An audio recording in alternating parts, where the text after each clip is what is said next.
Hello YouTube, this is Mahadeva the Thunder Wizard. I hope you are all doing well this fine day, evening, morning, whatever the heck it is for you. So I think it's pretty clear what we're going to talk about today. And I'm going to share with you some information about the Mayan prediction of 2012. If you're old enough to remember living through the 2012 supposed apocalypse, you'll remember there was a lot of energy in the spiritual New Age community talking about how there was going to be an end of the world and there was going to be earthquakes and it was going to be a huge disaster.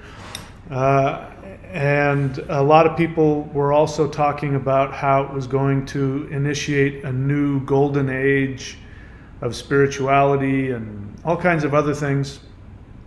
And if you were alive at that time, like me, you probably sloughed it off. I mean, I was still a spiritual person. I still meditated and did energetic martial arts and taught shamanic drums and did all kinds of other things that spiritual people do, but I didn't take it that seriously. Number one, because if it was true, there was nothing I was going to be able to do about it. So there was no point in getting bent out of shape about something I didn't have any control over.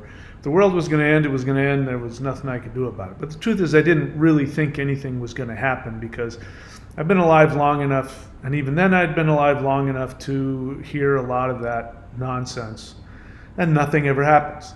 And that's what happened with the 2012 prediction. People were talking about the Mayan calendar. The Mayan calendar predicts that the world will end on December 21st, 2012. And sure enough, December 21st, 2012 came and went, and nothing happened. Woke up the next day, and everything was exactly the way it was before. And all of these people that were saying this, everybody just sort of scratched their head, disappeared, moved on to something else. So I didn't take much credence in any of it, but let me give you a recap of things that I have since come to understand. So if I haven't already done so here, if you don't believe what I've just shown you in the film, that the Earth, according to scientists, according to astronomers, according to NASA, according to astronomers,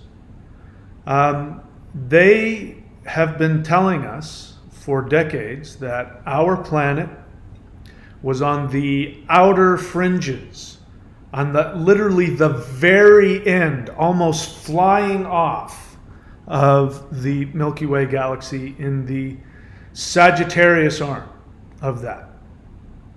And it's one thing for me to tell you that, and you go, yeah, whatever. I know, I've been studying astronomy, we've known for years, and blah, blah, blah. Except that Neil deGrasse Tyson himself, somewhere around 2016, on his own television show, said this. Welcome back to Star Talk from Manhattan, New York City, North America, Western Hemisphere, Earth, Solar System, Sagittarius arm, Milky Way Galaxy, Sagittarius arm, Milky Way Galaxy. And Carl Sagan said the same thing, except what's interesting is that him saying Sagittarius arm has somehow disappeared off of the video from the 70s. But there's a map of him pointing to the very outside edge of the galaxy, and it's the Sagittarius arm, and it's very clear. So if you grew up in that time, you know that that's what it was. I've always known that. My dad, in case you don't know, was a physicist who worked in the space race in the 1960s. In fact, he was a huge part of it. His satellites, unless the Mandela Effect has changed things, are still in the Smithsonian Institute. His name isn't underneath it because he was working for, Hughes Aircraft and other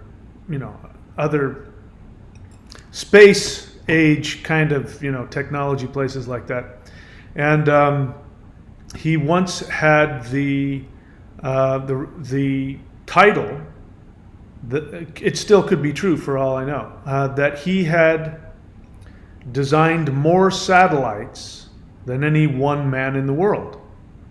So I've known my whole life things like this, where our planet is in the solar system, all kinds of things, because I grew up with it. I grew up, as a little kid, and my dad would be looking at things or reading journals, scientific journals, and I would say, what is that? And what does that mean?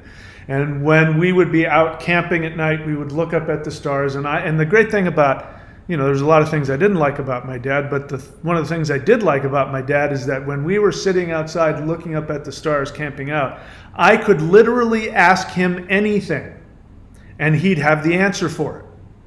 Whereas a lot of people go, I don't know. He would have the answer for every question I had having to do with space.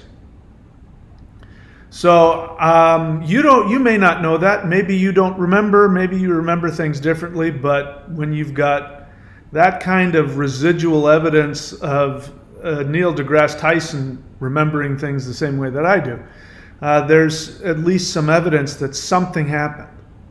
Now, I'm actually really grateful that I've come to all of this awareness of the craziness of our life now. Because if I had been aware of this 5 years ago, I probably would have got myself kicked off of YouTube. Because when all the things started coming on, I would have been such a hardcore conspiracy theorist, and I would have been so fired up and angry that I'm pretty sure I would have got myself kicked off of YouTube. So you guys are lucky that I was in the dark until now. And as you know, the past 6 weeks have been the most massive download of information. So I'm finally up to date with a lot of the things that most of you have known. And I, being a very rational person who believes in science and critical thinking, you're lucky that you've got me where I'm at, because I'm not just some fringe nutcase lunatic who enjoys being a fringe nutcase lunatic. I'm somebody who didn't want to become one of those guys that lives off the deep end of the pool. I didn't want to run away from science. But science is at the very least extremely limited. So you've seen at least the evidence to know why I believe the way that I do. So if you remember, I want to start back to why all of this is important and why you need to know it. First and foremost, you need to know it because if you have any belief, if you have any fear, if you have any paranoia, if you have any discomfort, let me just completely release you from all of that. If you listen to what I'm saying, and a lot of people aren't, there's some people that comment on the video, and what they really want to do is they want to tell me how frightened they are and why aren't I, co-signing their fear. And it's simply because you don't need to be afraid. Everything is happening the way it needs to. The human race is an infant. We're really an infant when it comes to the intergalactic association of conscious beings. We've just come out of our toddler phase. We are now ready to go to kindergarten as a species. And so that means our science and even in this modern age, our science is incredibly infantile in comparison to reality. So it's real simple. We just got a lot of learning left to do. And you have to start with an assumption. as everything. If you've watched my videos, you know that if you don't have a proper base assumption about anything, at best, you will be incomplete. Most likely, you will be grossly inaccurate. So if your base assumption, and this is the main thing we're going to attack today, and if you're willing, first off, let me ask you a question. Do you want to feel safe? Do you want to be happy? Do you want to have access to infinite and unlimited spiritual energy? Do you want to live in the most intense bliss you've ever possibly imagined, greater than any drug you've ever had in your life? If your answer to those questions is yes, then I want you to be willing to take your base assumptions about the universe, especially if you have ones that are based in fear. If you believe that you are forced into this karma machine on an earth prison where you are recycled like a battery in the movie The Matrix, if you believe that things that are more powerful than you in higher dimensions see you as a source of nourishment and food, if you believe in evil archons and false beings of light that force you back into this prison, I want you to take those base assumptions about the universe and just put them aside for the duration of this video. If you don't like what I have to say, you can pick up those beliefs and have them rule your life and dictate your actions. You're free to believe whatever you want. But again, do you want to be happy or do you want to be miserable? If you want to be happy, you're going to have to be willing to change your assumptions. If I have the ability to convince you of it. If not, feel free to live however you want. So, having said that, let's back up.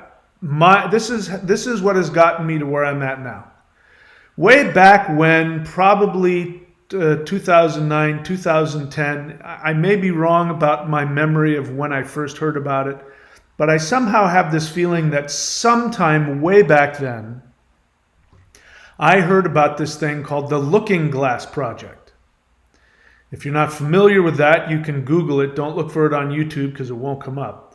But if you Google it, the Looking Glass Project, you will find that according to so-called self-labeled whistleblowers who claim to have worked for deep state black ops military projects for the elite, they will tell you that there was a machine that was constructed that was based on a very ancient machine from the Sumerian Empire.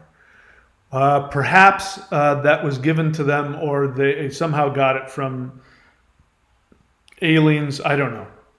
But it wouldn't surprise me. In any case, this technology allows people to look into the future to see potential timelines. It's very important that you understand that the future is only a potentiality.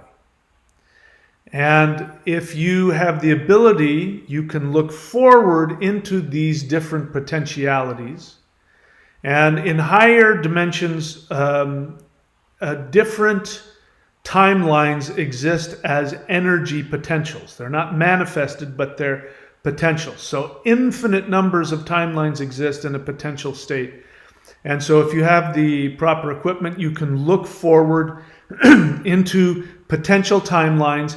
And what the elites were doing is they were seeing what major events they could provoke into the population, into society, and see what the reaction would be and what would be the most beneficial timeline to keep them in power.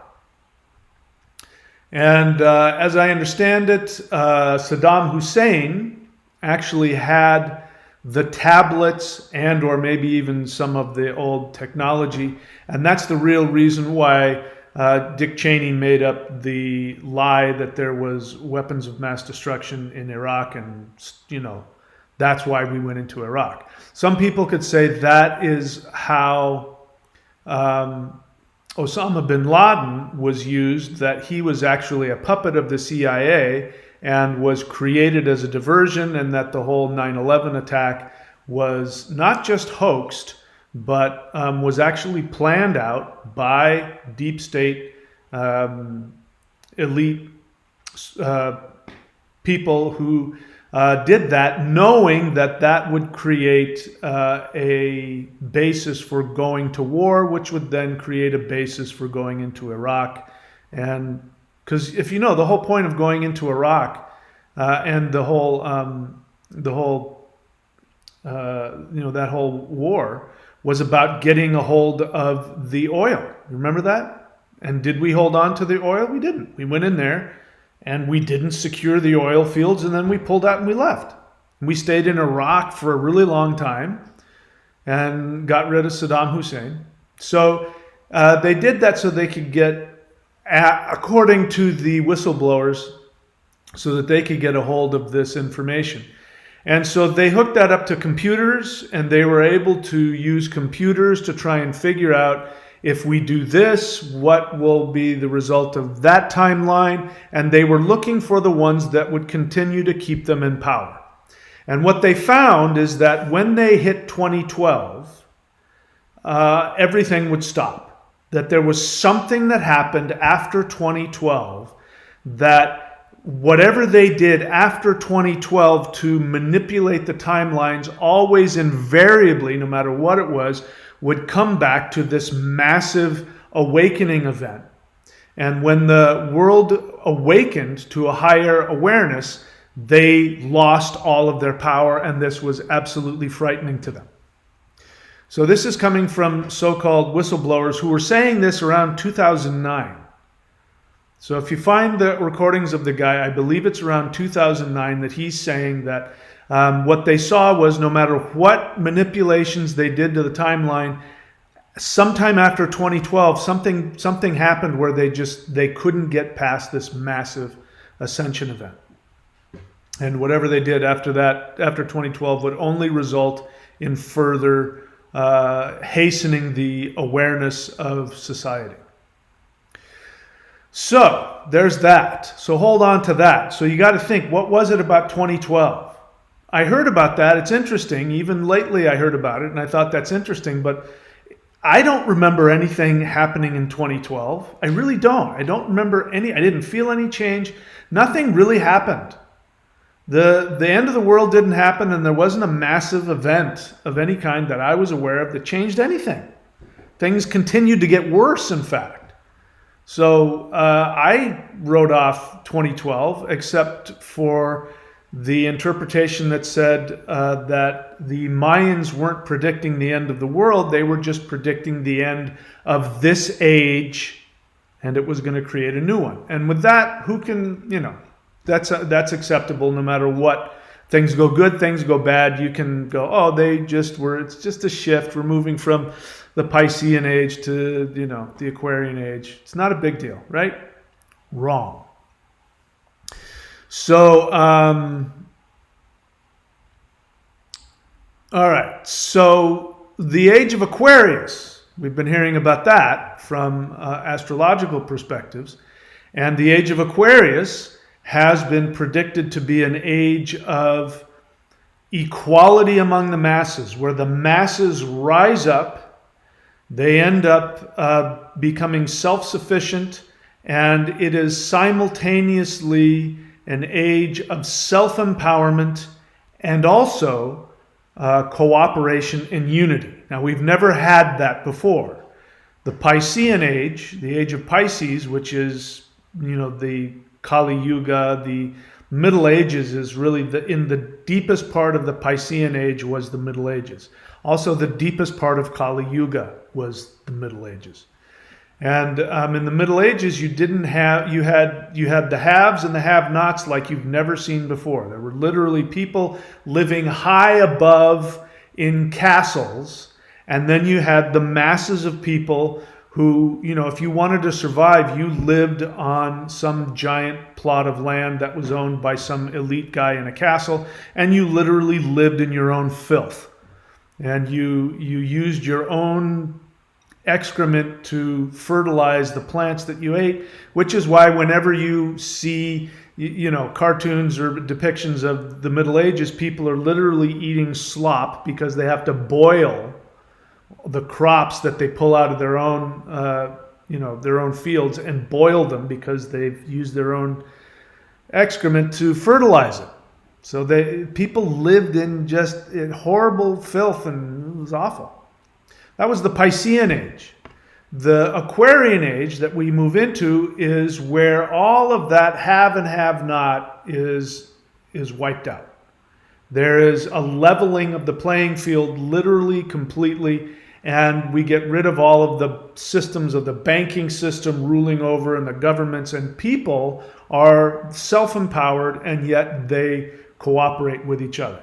If you're new to the channel, please do me a favor. I get distracted. I try and block it, but I see a bunch of things coming up. The thing that makes me most happy is if you ask me a question. I'm really not interested in your opinions. You have your own channel. You can share your opinions there. I know in most chats that's what happens, but on my channel, this is my classroom. I'm inviting you in. What I'd like for you to do is write a question if you have a question. Write the word question in all caps and then write your question. Or share an honest feeling. Everything else I tend not to enjoy, and you run the risk of me psychoanalyzing you, and I don't want to have to make you feel bad. So, anyway. All right, so the Aquarian Age is coming, and according to astrologers, the Aquarian Age started same time, December 21st, 2012. And so as you know, when it comes to astrological ages, it doesn't one day it's horrible and then the next day you wake up and everything is great. Things tend to shift. Like, when we go through the solstice, it doesn't magically the next day become a beautiful warm spring day. It takes a while for winter to work its way into spring. So the same thing happens in astrological ages. When we shift to a new astrological age, or we shift to a new Yuga, or something like that, you're not going to see an immediate change. You're going to see things slowly start to shift until finally it becomes, and this may take decades or hundreds of years before you really see the final effect of the change.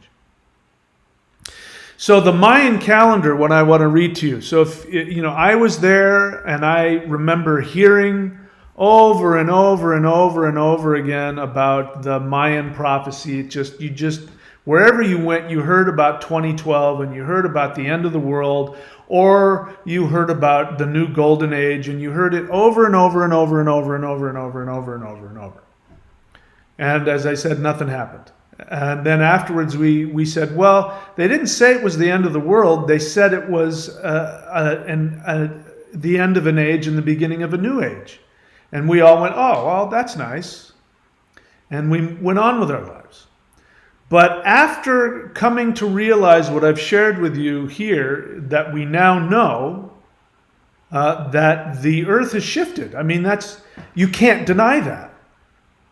Unless you're struggling to hold on to the narrative, which I understand, because otherwise you start to lose your marbles. I mean, I did. If you're somebody that believes in science and you like to have an orderly universe and you want to be able to understand and predict how things work, when you find out that one day you went from being on the outer edge of the Sagittarius arm of the Milky Way, and literally overnight you traveled 75,000 light years to the other side of the galaxy, halfway in, closer to the galactic center on the Orion arm, and the entire solar system and the stars that were around came with you. I mean, your understanding of reality falls apart.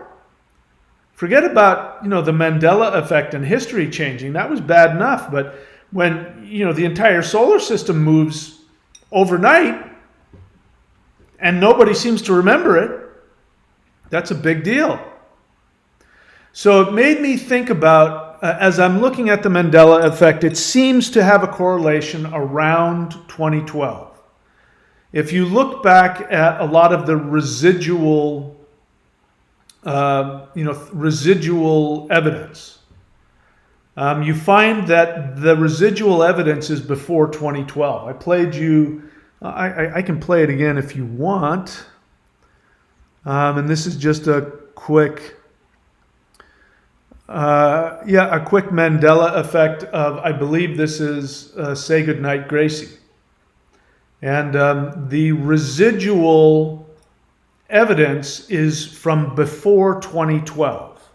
So it means we have chronicled here proof that it was widespread belief before 2012. Everybody knew that the end of the Burns and Allen show ended for decades. It wasn't just a Burns and Allen's TV show. That this was a stage show that was going on from the 20s. So they had been doing this for decades and decades and decades and decades. There was even a movie called Say Goodnight Gracie from, I think, 1930 or something like that. So all of the residual evidence shows that before 2012, everybody knew that the end of the Burns and Allen show, that George Burns would say goodnight, Gracie, and she would say, goodnight, Gracie, and now she doesn't say that. So let's just take a look at that again. And the point of this is to look at the residual evidence that hasn't changed exists from before 2012. Let's take a look.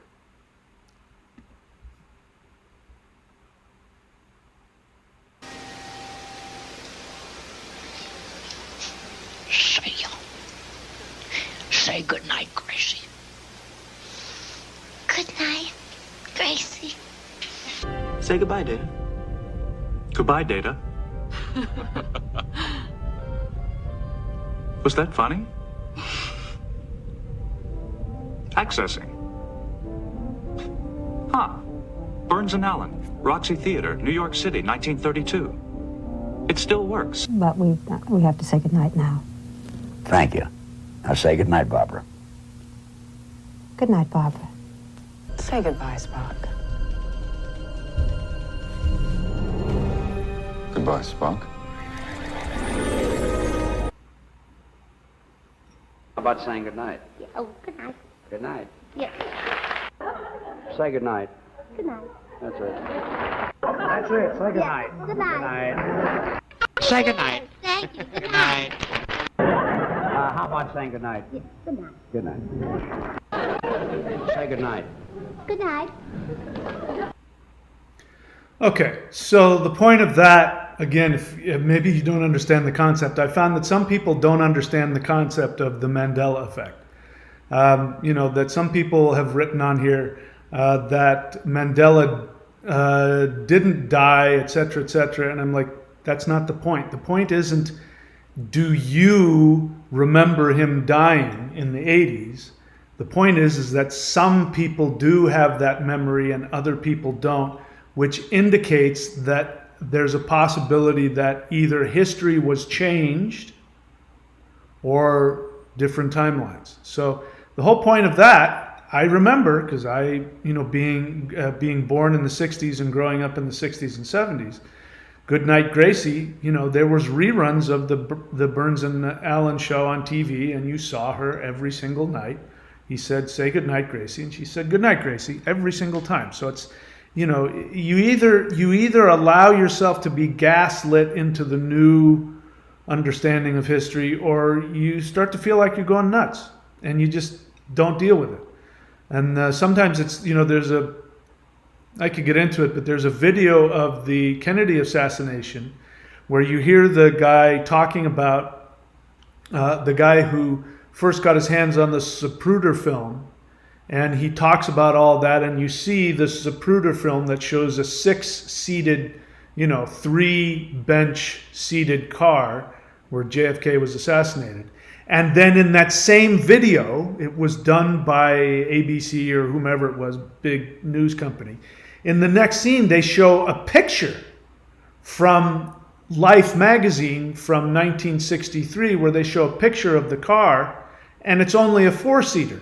And what's amazing to me is there's nothing in the comments about why did it go from 6 seats to 4 seats. It's people just don't, it's like Westworld. Doesn't look like anything to me.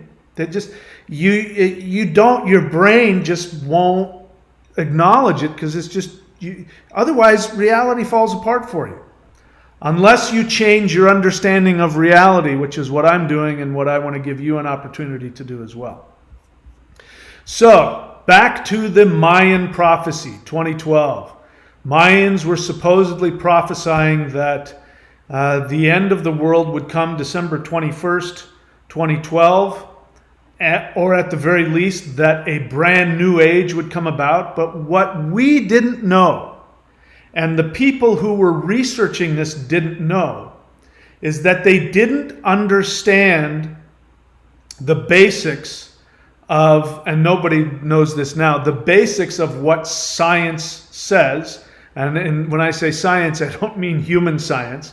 I mean the actual science of how the universe works, which people will begin to discover, I guarantee you.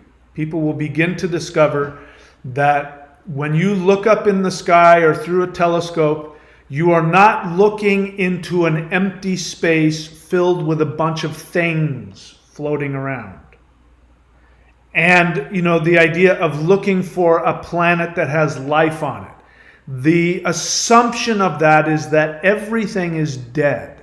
It's gas and rock and dust and chemicals and gravity and electromagnetic forces. All of these things that have no consciousness are just sort of floating around, and it follows some basic, Newtonian rules of gravity and motion and all of that. And that assumption, if you operate from that assumption, then you will come to certain conclusions, like the universe is dead. It is a creation, and that life somehow is created inside this dead, empty thing called the universe. You will have an assumption that the Earth herself is this giant rock that is floating in space, that was the result of a bunch of dust and metals gathering around and then solidifying because of gravity, and then somehow life appeared on it because of some chemical reaction we don't really know. And scientists literally say this. We don't know how it happened. We don't know how it happened, but somehow life appeared on Earth, and we don't know what the exact process was. There must have been some chemical process that we're not aware of. They literally say that. And then they go on to talk about how life works and how everything works, but they don't even have the first clue. And any real scientist will say, we don't have any idea how life started. So we're starting at a deficit, because the assumption is that the universe is dead, that it's lifeless. So the new understanding will be that the universe, the 3-dimensional universe we live in, is a living organism.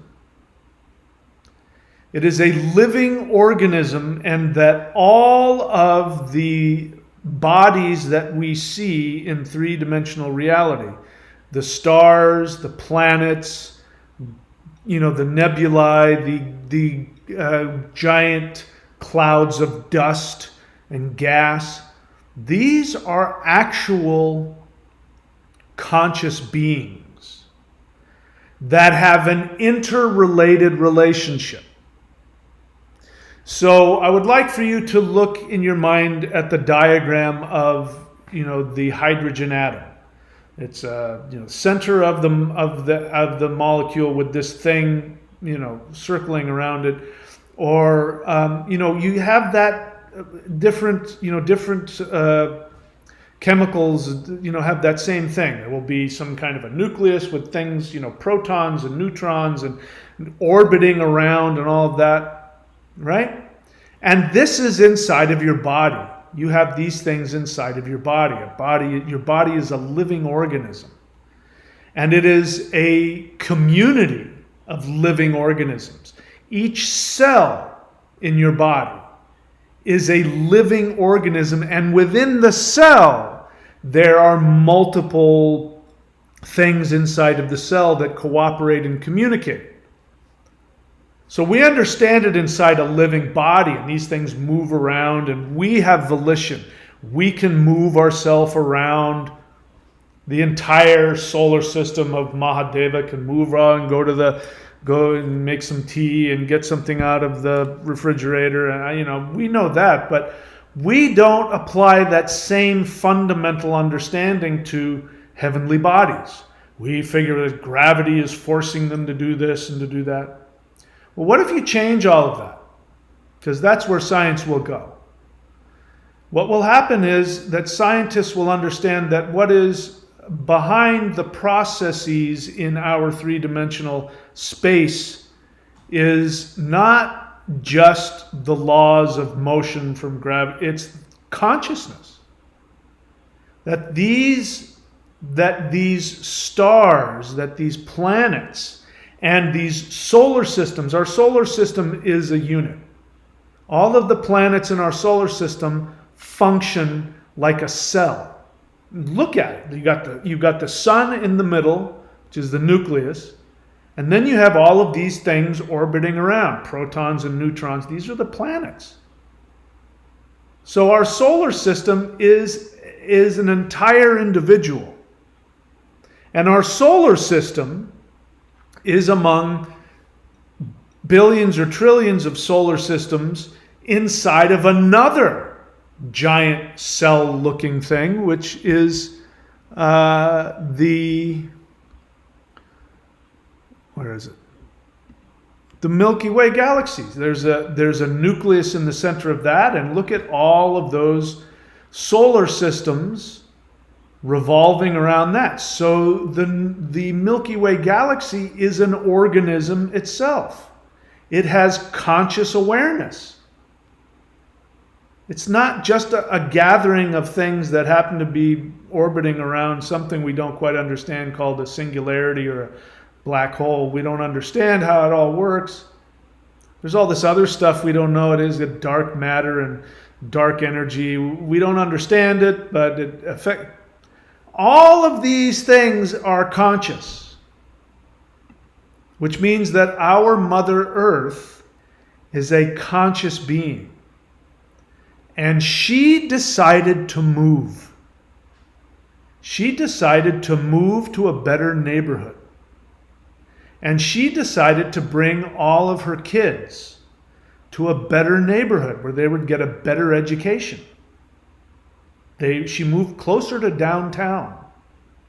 Now, that's easier for me to say that, except that the Mayans knew this was coming, but because we didn't have the proper assumption about the nature of the universe, when people were looking at the Mayan prophecy, they were missing the biggest part of it, which was that all of these things, all of these processes are processes of consciousness.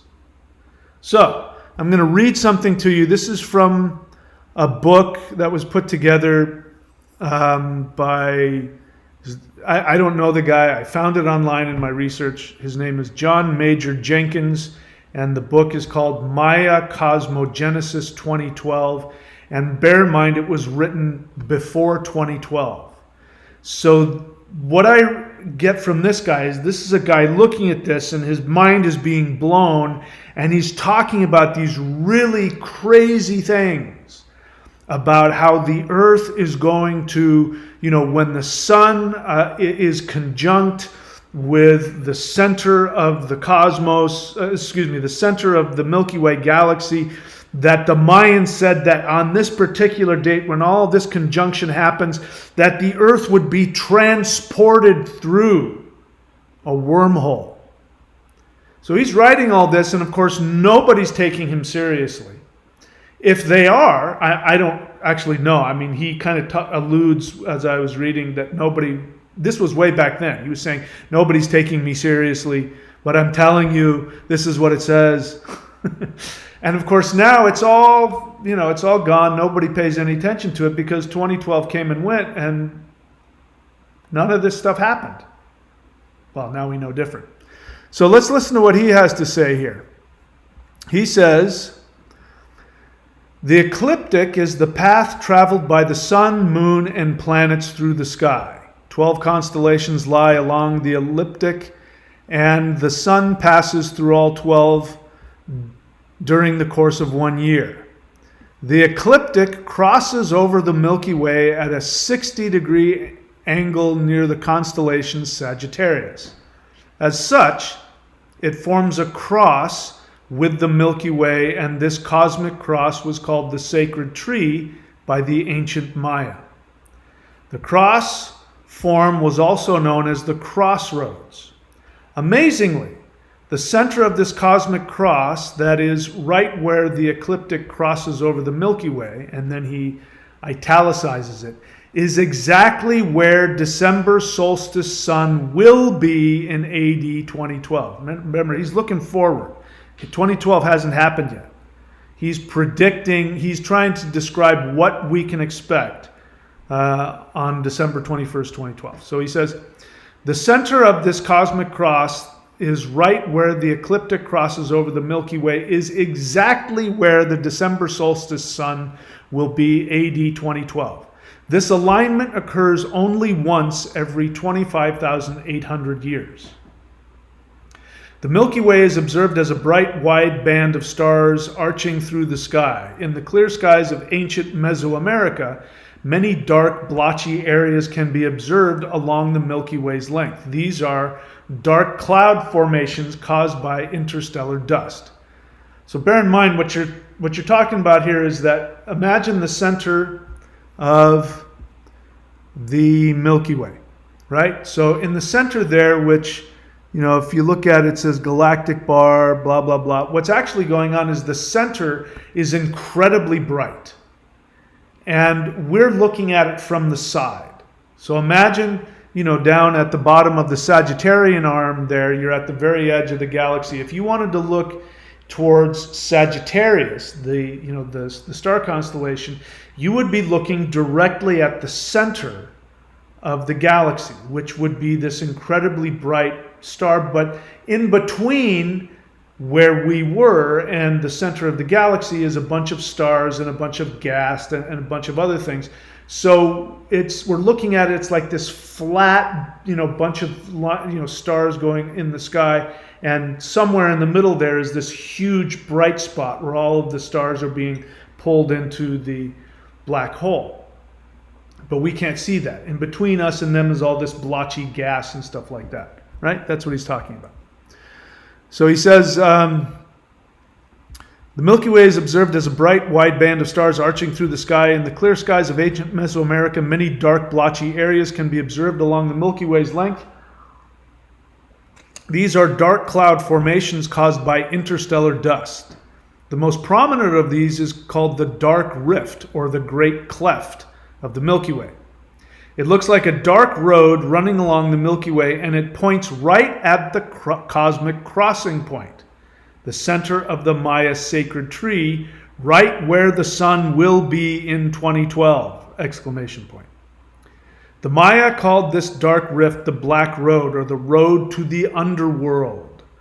They seem to have imagined it as a portal to another world, and the December solstice sun can enter it only in AD 2012. Now, I'm remembering back then, I could be wrong, but I'm pretty sure that we didn't know that there was a black hole in the center of the galaxy. We might not have known it in 2012. If we did, we had recently come to that awareness, because we didn't know. In fact, scientists were trying to figure out, is the Milky Way revolving around a black hole? Now we know there's a massive black hole in the center of the galaxy. So he's saying that the Maya knew that there was a black hole in the center of the galaxy.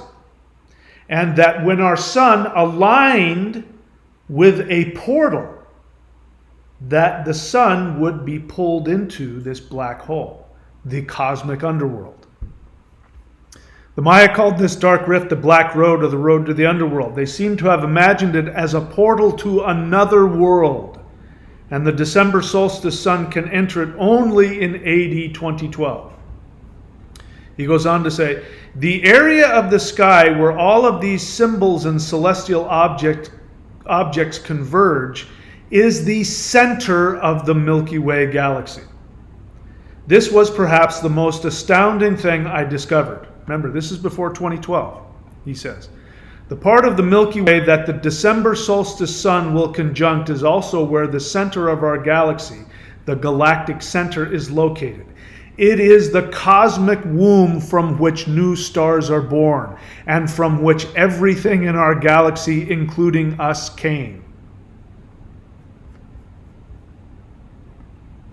So it turns out the Maya knew exactly what they were talking about, but our assumptions were wrong. Those of us in the modern Western world, our assumptions of the universe were wrong. Number one, even as I read this, I know that he doesn't take this literally. He thinks that what will happen is that the star, our sun, will conjunct with the center of the galaxy that can only happen every 25,800 years or whatever he said, and that will create an energetic shift on Earth. But he is not anywhere believing that the Earth will actually move through the portal. He doesn't say that the Earth will go through a portal which will take us through the center of the galaxy to another part of the galaxy. He doesn't say that. But we know that's exactly what happened. I mean, that's the obvious truth. We've got the proof. I remember it. I remember that our solar system was on the other side of the galaxy. So did Carl Sagan. So did my dad, the physicist. So does Neil deGrasse Tyson. Back in 2016, he said that. So we know that, and we also know that now our solar system is on the other side of the galaxy, halfway in towards the center. And the only way that could have happened is if the Earth herself moved. And when she moved, everything changed. Because according to the Yuga system that the Vedics came up with, every 24,000 years we go through this Yuga system that is cut in half. Like, I think it's, forgive me, I'm trying to remember the number of years, but every 12,000 years we shift into, anyway. And we are now out of Kali Yuga. We've been out of Kali Yuga since the 1700s, and we are in Dwapara Yuga. And in Dwapara Yuga, we are 50% closer to the center of the galaxy. Now, for all I know, the Earth might still be moving. We might still move closer and closer. The closer we get to the galactic center, the closer we get to the soul of our galaxy. If we take, my body is a universe. In my universe are a bunch of galaxies. And in my galaxies are a bunch of solar systems, cells of my body. The center of it that drives everything, that drives the consciousness of my body, is here in my heart.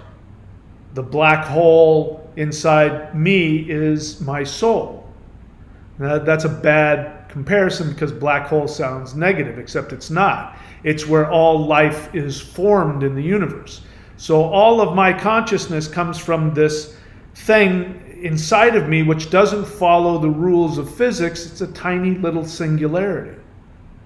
It is infinite. It is the soul. The 11th dimension exists within me and you, in the center of you, which is your heart, which is your soul. Now, that we can expand to a galaxy. The soul of our galaxy is in the center, where the black hole is and all of the new stars and all the brightness and all of that. So one of the things that happened with the Mandela effect is that the heart shifted from, if you think about it now, it was in a strange place. It was all the way over on the left side. And it was, I mean, it wasn't all the way over, but it was definitely off center. The entire heart was right here, which is why when people joke around and pretend they're having a heart attack, they go like this, because that's what people did. When they had a heart attack, they literally grasped their chest right here. They didn't grasp it in the middle. They grasped it right there. So that whole thing shifted over because we moved closer to the heart of the giant organism that we live in, which is the Milky Way Galaxy. And when we went closer to the center, literally the center of us moved, closer to the center of our body. It's not 100% in the center. There's a little bit of the left ventricle sort of pokes over into the left side of the chest. That's because we're not in the center. So it's not, as I thought, that somebody changed the location of my heart. I got really bent out of shape with that some higher dimensional being made the decision to change my, the insides, my innards, without telling me. I didn't like that at all. But that's not what happened. That's just the natural thing of what happens when you move your solar system closer to the center of the organism in which you live. God as we know it, Vishnu as we know it, is in the center of the galaxy. It rotates around the Vishnu Nabi, as I understand it, which is the navel, where Vishnu is. It's the center of our galaxy. The Mayans saw what was coming, but they had a different understanding, because all ancient people, whether they're from Europe or whether they're from Mesoamerica or from China or from Africa, all original animist spiritual practices understand that we live in a giant organism, that everything is alive. Rocks, trees, plants, waterfalls, the sky, stars, clouds, everything is consciousness. They knew that. So when they said that when our sun aligns with the galactic center on December 21st, 2012, it will open a portal to a new world, they weren't being metaphoric, they were being literal. They meant that we would instantly be transported. As I say that, my ear is ringing like crazy, which means when that happens, the light beings are communicating to me through a dimensional wall. My ears ring when they're pressing up against the dimensional wall. There was a transportation. We transported. We went through the center of our galaxy, and we came out the other side. I don't remember anything happening. Maybe you don't. Maybe there was a huge cataclysm. Maybe people had everybody left their body and had some strange, crazy experience and then woke up back in their body. And then, as is happening today, when you show somebody, literally, when you show somebody the Zapruder film next to a still photograph, and you show them back to back, if you don't mention it, they won't even notice that the car went from 6 seats to 4 seats. They won't even realize it. When people who grew up watching George Burns say to Gracie Allen, say goodnight, Gracie, and she said goodnight, Gracie, and they watch her now, there's a split second where they go, didn't she? Oh, I guess not. That doesn't look like anything to me. That must have been, who knows what happened, but I'm willing to bet something like that happened. And ever since 2012, things have been feeling off. And it's increased. And the reason why it's increased is because we are slowly becoming acclimated to this new energy. This new energy of power, this new energy of light, this new energy of love. When you look at the Mandela effects and you drop the fear, like I did, I thought, okay, I'm in a different universe. Then I thought different timelines are crashing into each other. Then I thought that higher dimensional beings are cherry picking information and changing our history to get our attention. None of those things I liked. I didn't like any of those things because I felt totally out of control, and I didn't like anything outside of me manipulating me or my universe. I didn't like that at all. It made me extremely uncomfortable. It messed with my feeling that the universe is a loving place and that there's order to everything. It messed all that up. Until I saw what I've shared with you, which we now know, is that the earth moved. And I went, oh, well, that clears up everything. That's why the heart moved. That's why history looks different. It's why some of us remember it, and some people started to remember, and then they remembered two different pasts, and then they've opted to be a part of this new history timeline, and they remember it exactly the way they're told it happened, because it did happen that way. But it's because we've literally shifted in space-time. And so when we look backwards, we're looking 75,000 light years across the galaxy. When we look at old footage from really old movies and it's different and it's changed, it's because our view has literally rotated, and space and time have rotated. It also means that we're projecting backwards with our new awareness, which is one of love, one of equality, and all of the changes in the Mandela Effect reflect that. Let me give you one example that I haven't talked about, which is in the movie Casablanca, Ingrid Bergman has a very famous line that even Woody Allen made a movie about with the same title. She says to the piano player, she says, "Play it again, Sam." And she says that because he played for her and Bogart, those characters, a song.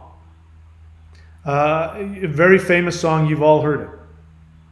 And in that song, both of them in different scenes after, their tragic, disconnection from each other, and they're both sad and upset. They'd play it again, play the song, and then they would both sit there and drink themselves and be sad about it. But she doesn't say, there's two things about it. She doesn't say, "Play it again, Sam." She says, "Play it once, Sam." And that is a message, because the message from our perspective now is, those of you who believe in we're going to be reincarnated into a soul trap, that's over. There's no more again. What used to happen, what used to make you sad, you don't have to relive again. It's over. So it isn't "play it again, Sam." She says, "Play it once," meaning it only happened once back then. It's not going to happen again. The other thing is that the lyrics of the song have changed. The lyrics of the song used to be, and interestingly, I believe the title of the song is "As Time Goes By." In other words, that time has gone by. That's the message from this new world, is that time has gone by. It's over. The name of the song is "Time Goes By." And the beginning of the song is, "You must remember this." This is the old version. "You must remember this. A kiss is just a kiss. A sigh is just a sigh." And back then, that's how you talked about sex, because you couldn't talk about sex. So you talked about a kiss. And you talked about, if you said a sigh, nowadays we think a sigh is somebody going, but back then, if you put the words kiss and sigh together, it meant sex. Because a sigh was a moan. So a kiss, F word, is just a kiss. It doesn't mean anything. That sex doesn't mean anything. An act of love, a kiss, doesn't mean anything. It's just a kiss. Don't get attached to it. There's no such thing as love. A sigh is just a sigh. That time you had sex with your beautiful passing ship in the night, doesn't mean anything. And that's the meaning. It's star-crossed lovers. It's unrequited love, and we live on that. We live, so many movies are based on that. Unrequited love, the almost beautiful, loving connection that never happened. That was our experience in the Sagittarius arm. We never quite got to feel the love of the universe. We'd come close, but we'd never get it. You lived in an earth prison. You lived in a reincarnation factory where you are reincarnated over and over again into these miserable lives. And now the message is a kiss is still a kiss. So it was changed from a kiss is just a kiss to a kiss is still a kiss, meaning the feeling of love is real. You can bank on it. You can believe that the universe loves you. You can continue to stay in the bliss of orgasmic ecstasy of love. And when she said, play it just once, she didn't say play it again. In other words, you don't get to anymore out of your ego and your fear and your victim mentality. You no longer get to say to the universe, all right, reincarnate me back into my misery. The universe is going to say, no, we did that one already. Now it's time to move on. Now it's time to heal. Now it's time to live in the beauty of existence, the beauty of conscious awareness. That is what is coming. We are in the last phases of it. And yes, the elites are overreaching themselves in a panic because they know that their time has come. They're just trying to keep it going for as long as possible. But people are going to wake up. Again, my ears, the ringing is so loud. The people are going to continue to wake up. It's going to be like popcorn. I'm doing some meditation work which tells me that our ancient awareness that we had when we knew that the universe was an organism, that the Mother Earth was literally our mother, that we were connected to all of the 9 worlds and all of the beings. People are waking up to that. Their DNA is getting flipped back on, and they're starting to become aware in a new way. The kids that are going to be born now, they're going to have an awareness that we never had, especially in my generation. It's all going to change, and there's nothing anybody can do to stop it. According to the Looking Glass Project, the percentage of likelihood of the elites being able to create their perfect timeline was down to something like, 12% or something like that. So that gave them enough hope, which is why they're working overtime. But the other thing they saw is that the harder they worked to create their timeline, the faster the awareness and the awakening came. So what you can do is now I know why I've been teaching this. Let me tell you something. When I first started this channel, I thought I didn't want to do it. There's no money in teaching the stuff that I teach. There's no, you can't make a living off of that. I've been avoiding it my whole life. This stuff that's coming out of me now wanted to come out of me 30, 40 years ago, but I pushed it down and I said, that's just, I denied it. The reality of what I saw and I learned, I kept to myself. I didn't even acknowledge to myself all the things I saw and I felt about reality because there was just no future in it. And so I just pushed it down. And when I started this channel, it wasn't because I had this great vision of how I was going to, teach all these great things. All the books I wrote weren't because I wanted to write them. It's because if I didn't write them, I was going to lose my mind. And I just got them out, and I wanted to get it out and then just move on. And now I realize that everything I've been teaching you, these energy practices that tap into the fourth and the fifth dimension, that were kept secret for 2,000 years, that my teachers told me, don't share this to anybody. This is the new path going forward.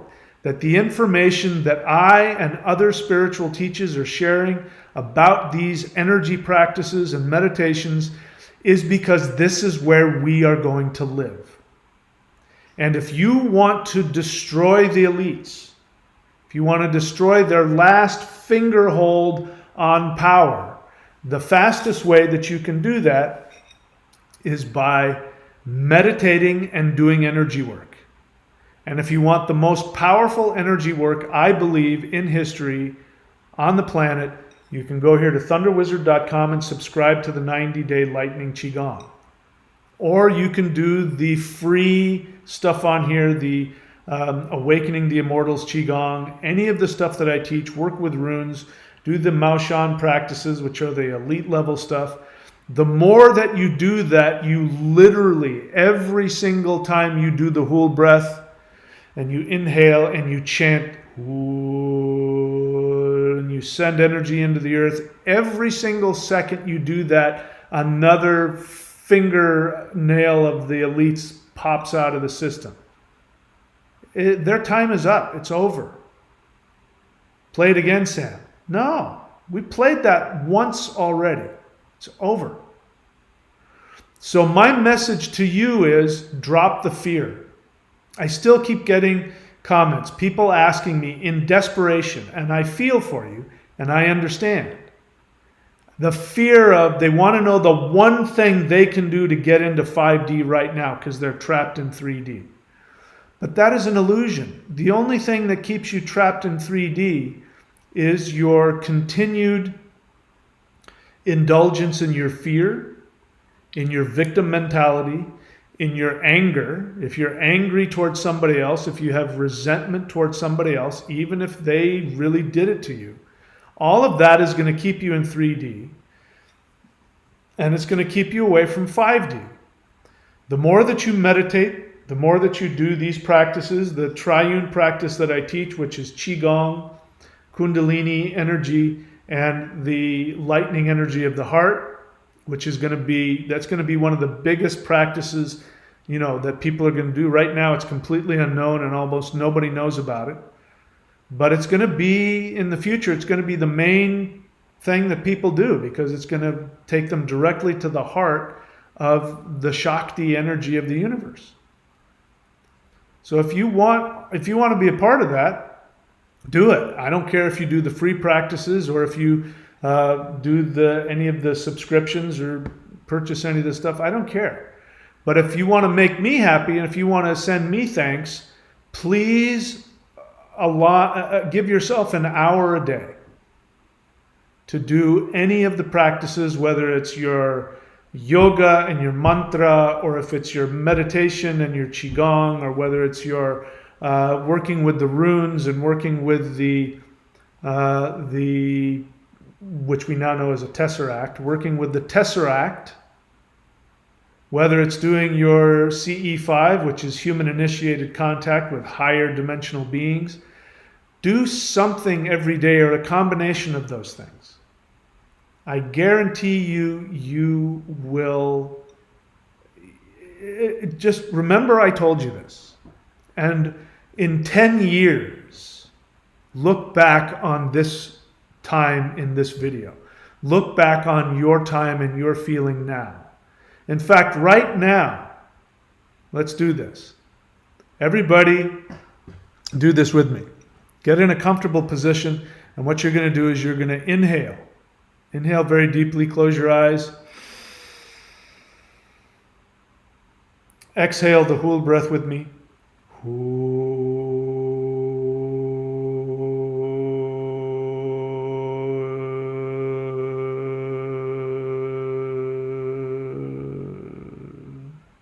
Inhale again and hold it. Inhale.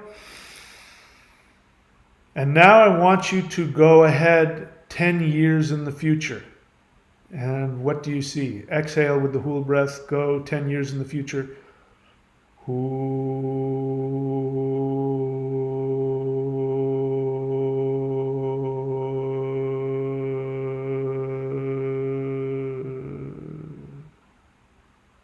Inhale again. This time go 10 years in the past.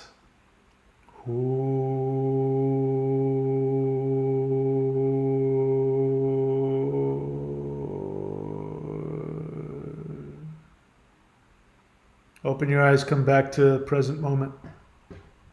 You can travel time.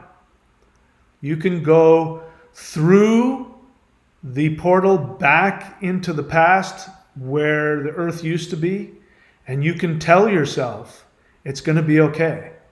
Go back to the most challenging, difficult period of your life where you were at your worst, where you were the most sad, the most suicidal, the most depressed. Go back in time and imagine you're a being of light going back to your old self. You can tell yourself it's going to be okay. We are going to go through a portal into a new 5D reality. You want some to feel good now? Do this and let your future self come back and tell you you're going to be okay. Everything's going to be different now. We can't even imagine how things are going to shift. The way that we function, interface with reality is going to be so different. We can't even begin to imagine it now. But trust me, it's coming. And nothing's going to be able to stop it. And the reason for that is because the Earth has already gone through the wormhole. We're already on the other side of the galaxy, halfway closer to the center of the galaxy. It's already happened. It's a done deal. It's over. There's no play it again, Sam. It's not going to happen ever again. All right. Let's see if there was anything else I wanted to say that sounded important. I wrote this down for myself. Well, I'll do this at the very end. I listed evidence for this new golden age that we were in. So, Age of Aquarius, we already know started again December 2012. The Mayan calendar said that on December 21st, 2012, the Earth would pass through a portal in the center of the galaxy and this world would end. It did. That world ended. The Looking Glass Project showed that some massive event after 2012 would prevent the elites from manipulating the apocalypse. We now know what that event is. The Earth went through the center of the galaxy, came out the other side, 50% closer to the center of the galaxy. The Hopi Prophecy said that the age of the animal would end and that the age of human beings would begin. We were on the Sagittarius arm of the solar system. The Sagittarian is a half animal, half human. It is the age of the animal. We lived literally in the arm that was the arm of the animal, and the representation of that is we even called it that. We said it was the Sagittarius arm, which is an animal. It's not a complete human. It's a human in the body of an animal. We've been acting from our animal instincts, fear, greed, violence, reductionism, dualism. We even thought we lived in this empty universe. Any life that came around was something that we fed on, and in turn we knew we were fodder for something else. We projected onto the universe that the universe used us and ate us and recycled us and feasted on our entrails. An animal thinks this way. We now are in the arm of Orion. Orion, in mythology, is a human being that was elevated to the stars. Orion is a hunter hero who was healed of blindness. He became blind and then he was healed of it spiritually, which is what happened to us.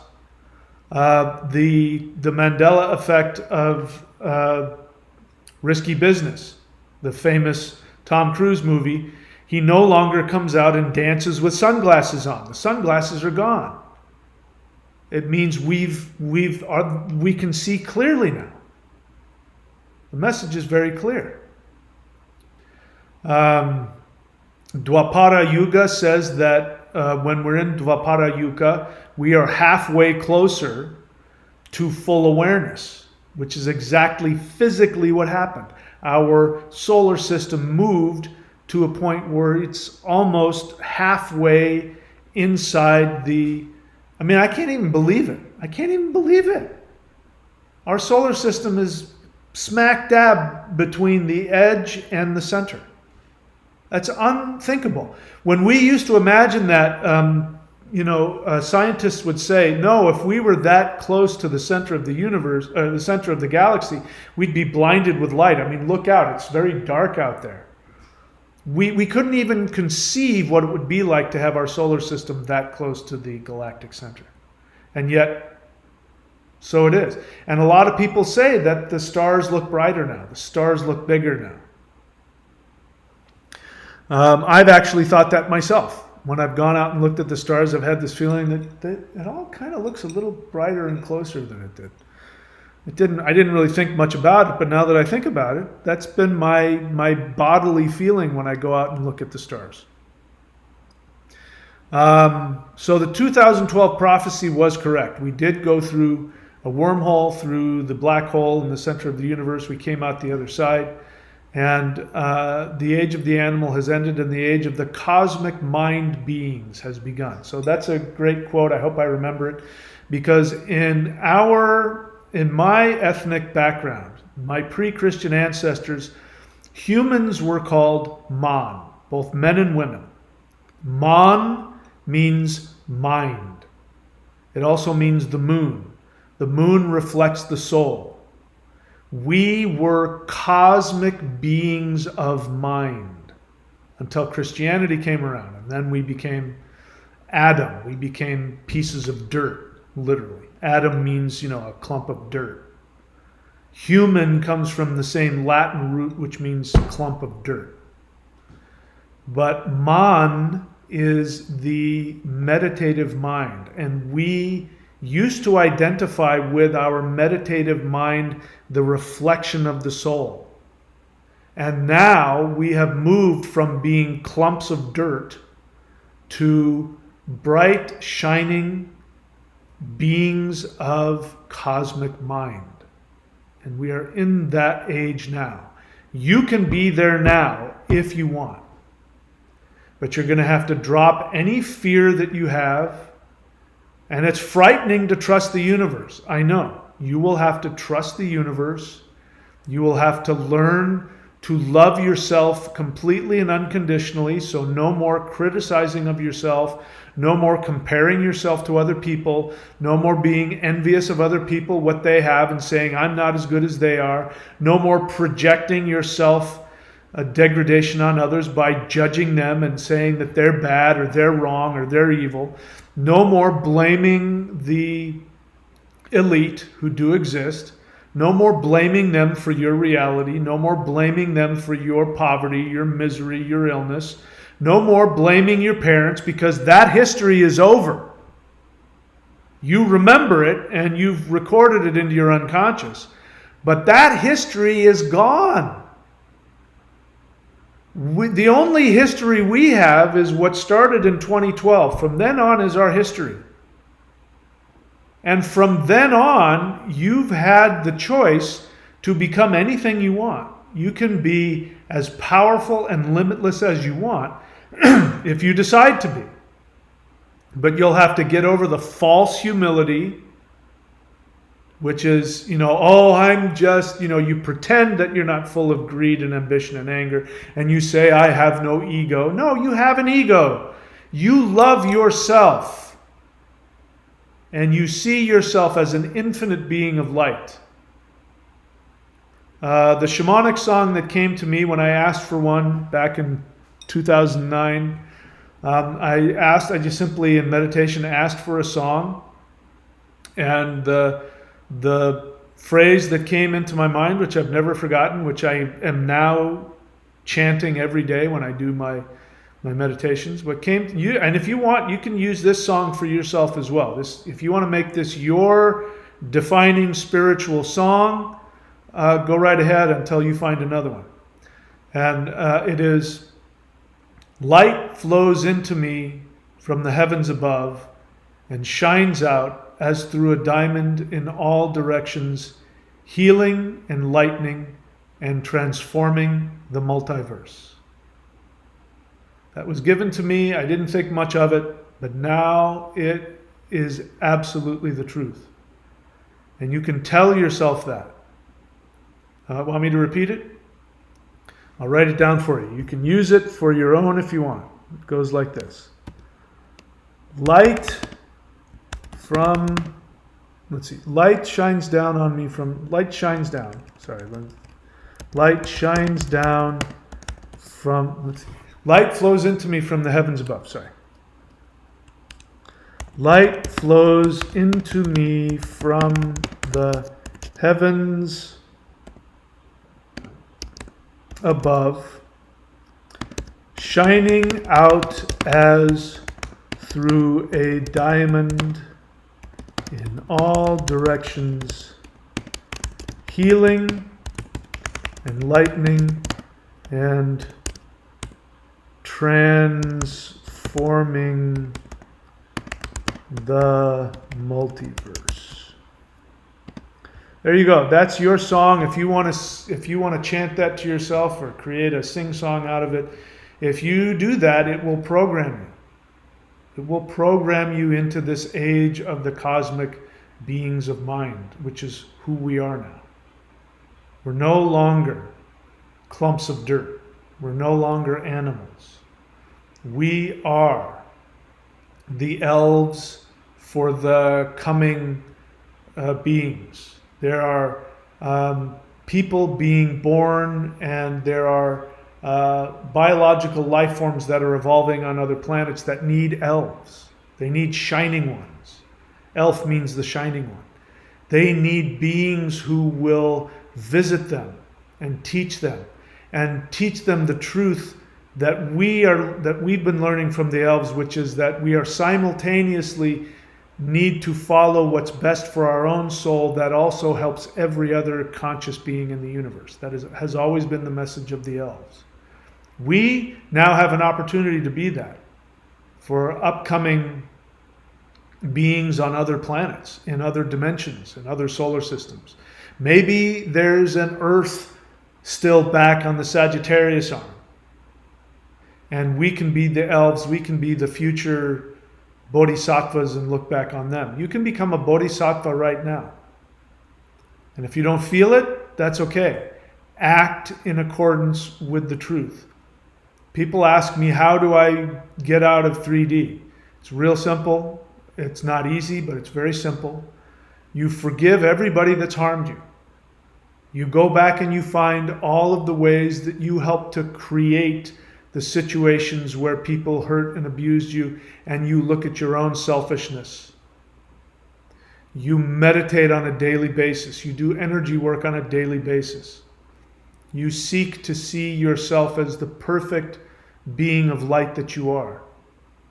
You do that on a daily basis. You will begin to know what's in your unconscious programming that's from a past that no longer exists. And you will be able to create a new programming based on your 2012 blueprint, which is a cosmic mind being. And if you do the work, meaning that you do the meditations, you do the energy work, you will also probably need to work with at least another person. Go to a 12-step group, have a group of people that you can work with to work through things. Go to a group therapy, find a therapist, find a mentor or a counselor or a shaman. You have to have somebody who will reflect your truth back to you. Find somebody you trust and work with them. Work with others, learn from others, and do the energy work, and I guarantee you, you will shift.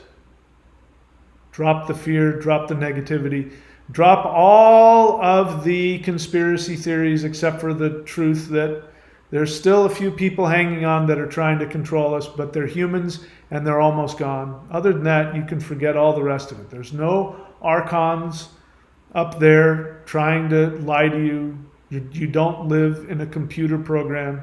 You live in a beautiful creation of the mind of your mother, the goddess Maya, who loves you so much that she created this beautiful, I live in the most beautiful place, one of the most beautiful places in the world. I live in, it's the Congo forest and warm 85-degree water and, crocodiles. And it's beautiful. And there's no shortage of beautiful places on the world that you can live in. And if we do our work, all of the damage that has been done, like I know in the Northwest and in the west of the United States, there's been a lot of damage to the forest. That will all come back. All the forests will all come back. The pollution will go. We will be operating from technology, zero-point energy technology. We will be using technology that uses our consciousness. So we'll literally be able to get into craft that will be powered by our consciousness, fly around. We'll be able to meditate and travel to different star systems and to different planes of existence. I know because I'm already doing it now. I still got a long way to go, but I'm going into, I'm tapping into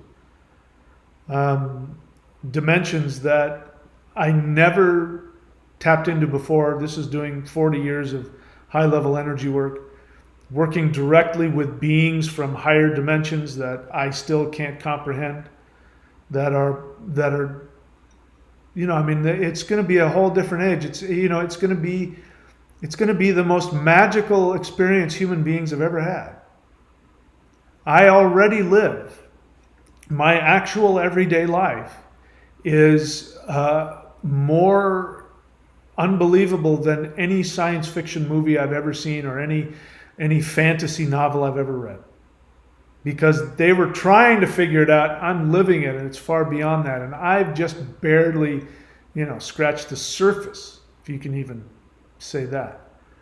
And those of you that are younger than me, and you're gonna continue after I'm off of this planet, you're gonna experience such unbelievable, magical, beautiful things you can't even begin to acknowledge right now because our 3D minds can't understand it. Having said that, there you go. I'm going to go ahead and take a look and see if there are any questions. You know the drill. If you have a question, write the word question in all caps or write the word feeling and share your honest feelings. The rest, I may look at, I may not. And of course, if I don't like what I see, I'm going to show you where your thinking is at fault. So don't be too sensitive if you decide not to follow my suggestions about how to interact here. Vincent.thunderwizard.com. That is his website. Vincent.thunderwizard.com. Go check him out. He's one of my astrologers. And he has a bunch of other stuff. You can see it here on the chat. You can see what he does. Thundra.thunderwizard.com. She's on here tonight also. She is also one of my astrologers. And she has her own stuff on her website, thundra.thunderwizard.com. Go check her out.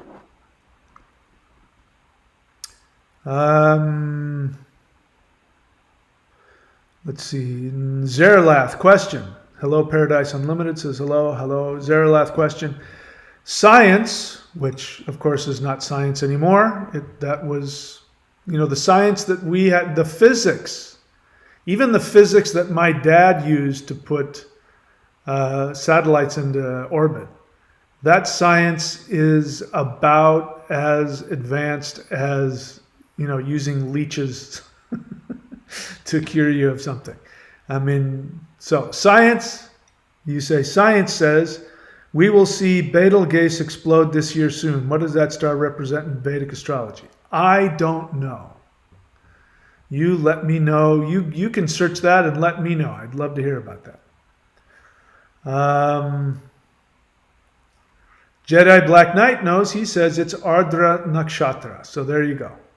Go research Ardra Nakshatra and you'll have the answer to your question. Okay, what else?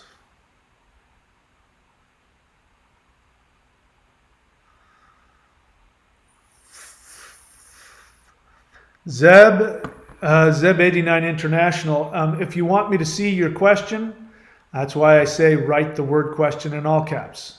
And it makes sense, right? Because otherwise I won't see it.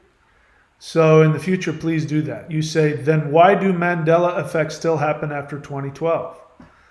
Why don't you just take a breath, think about it for a second. First off, let's just look at the way the question is. There's a finality and a duality about your mindset going into that question. It's not an open-ended, it doesn't come across as an open-ended inquiry. It's coming across as, it's either this or that. Because that's when usually people say, then why does such and such happen? They're usually saying, this is true. If you say this, then why did that and that? I don't know what your thought process was. So I invite you to open up your questions into more of an open-ended, seeking for understanding instead of trying to find a this or a that.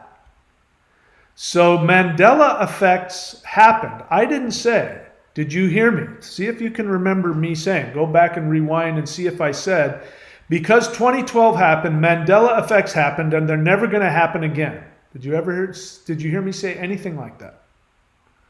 So that is your assumption that you're bringing to the question, which shows the assumption that you have, which is a dual 3D mindset. And I invite you to drop it and get rid of it. Mandela effects keep happening because we're still moving forward in time.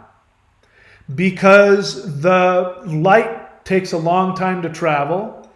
It's a time, we're looking back in time. We are still projecting back onto our past. As we change, we are changing the past as we look back on it. The Mandela effects are just starting. They haven't stopped. This is only the beginning. It's going to get the Mandela effects are going to be so unavoidable that everybody's going to wake up, because it's going to become, again, I wish I had Neil deGrasse Tyson here and I would say, here's what you said back in 2015. You said we were in the Sagittarius arm. And now I'm sure he says we're in the Orion arm. What happened? Why did you think that then and now you think something different? He'd have to look at that. I don't know how he would react, but this is what's happening with a lot of people. So the Mandela effects are still happening, not then why, meaning I'm saying something different. It's because of what I just said. They are still happening and will keep happening. And we want that. I didn't want that a couple of weeks ago. I was suicidal over it. Now I want it. The more Mandela effects that keep happening, the more unavoidable it will be for people to wake up. I'm really interested to see if Mandela effects are going to keep happening in religion, because I really hope that these extremist religions start to fall apart. And they will fall apart when their scriptures start to change. It's already started to happen with the Christian Bible. The lion shall lie down with the lamb is gone and has been replaced with the wolf shall dwell with the lamb. And there are Christians who can't forget that. They still have the poster on their wall that says Isaiah 6:11. I think that's what it is. Whatever the Isaiah verse is, and the lion shall lie down with the lamb and a little child will lead them. And they're looking at that and looking at their Bible. And this is the Bible they've had for 40 years, and it says something totally different. But they remember just a few years ago, they were looking at it and it was the same. I want that to happen to religion. I want people's religion to start crumbling so that they start to open themselves up to a greater spirituality. So, what else? Warhammer XLK. Why do you dislike me so much? Why do you not follow my suggestions? You've been here long enough. You know how this goes. I'm really struggling not to be hurt and resentful at you for not following my requests. You say, you didn't write the word question. You say, is this happening because of the new age we went to? I don't know what that means. Is what happening? You have to be specific. How do I know what's going on in your head if you don't write it? It's not happening because someone is playing with time on purpose to slow down humans' awakening. All right, so Warhammer, how long have you been on my channel? Here's my first question for you. What practices are you doing? I already know you're not subscribed to the Lightning Qigong. I already know that because that question tells me that. Am I wrong? How much of the practices, the meditation and the energy practices, are you doing every day? Are you doing any? The reason why I have the feeling that you don't is because you've been on my channel how long and you can't even remember, number one, to write the word question in all caps, and number two, you have the balls to ask me a fear-based question? I mean, how many times do I have to say, drop all of the paranoia, all of the fear-based, all of the victim mentality? I mean, I get it. It's hard. It's comfortable being afraid. It's what you know. It's safe. I get it. I've been there. Look at what I've been through just the past 2 months.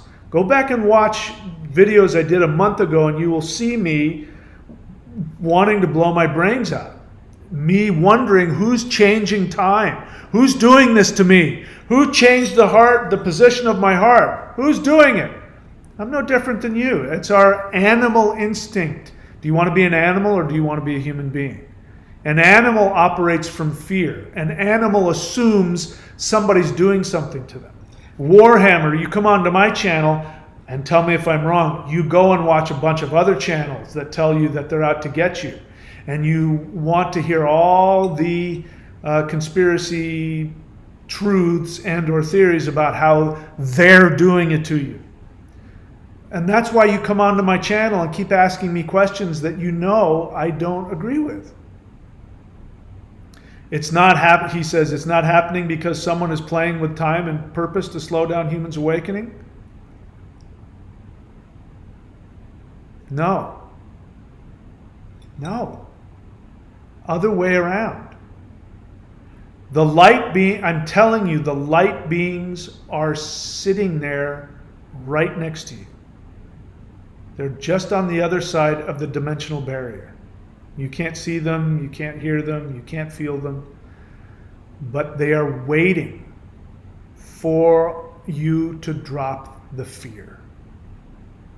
If you can drop the fear, and if you can see yourself as a being of light who lives in a living organism that loves you, and you have been graduated, you've been moved up to the next level because the universe loves you. But if you believe in archons that are out to screw with you, and I had a similar reaction, your reaction is going to be, no, they're screwing with time to slow down our awakening and confuse us. That's what I thought. There was a couple of days when I thought that. So I'm no different than you. No, it's the opposite. And if they're, according to the whistleblowers, they say there's a small percentage that the elites can create and manipulate, provoke a horrible timeline.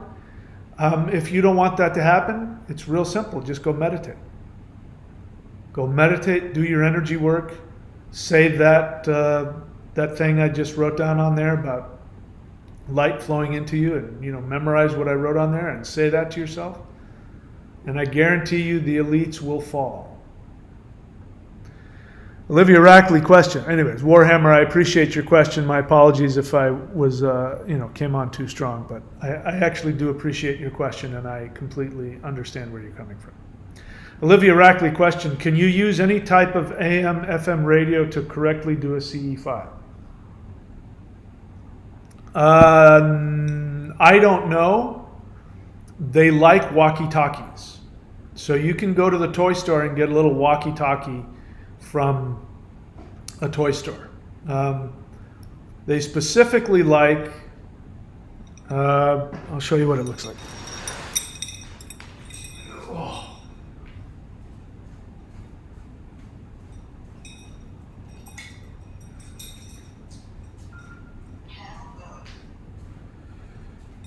They specifically like the bowel phone. So this one I bought because when I was thinking about doing CE5 and I didn't know what the heck was going on and I was scared to death, I actually put out a thought and I said, what do I need to get for you to communicate with me? And this, literally this radio popped into my head with that purple thing right there.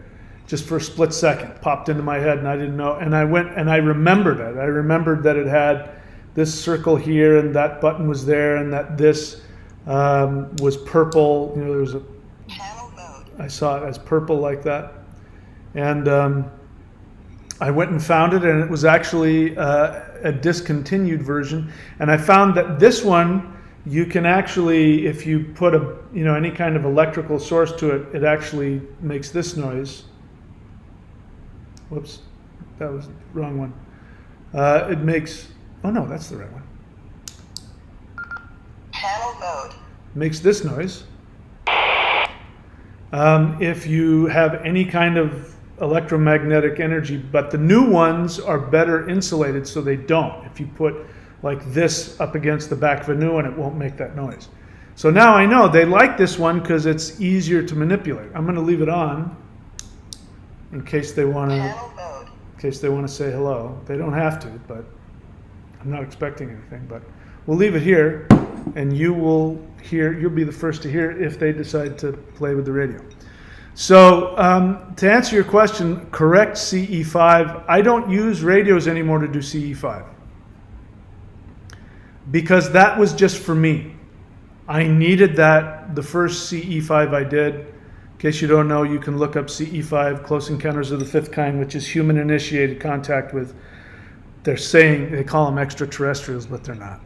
They're not extraterrestrials. They're not 3D beings from another planet, at least not all of them. They are beings from different dimensions. But when you see them, you see beings, anyway.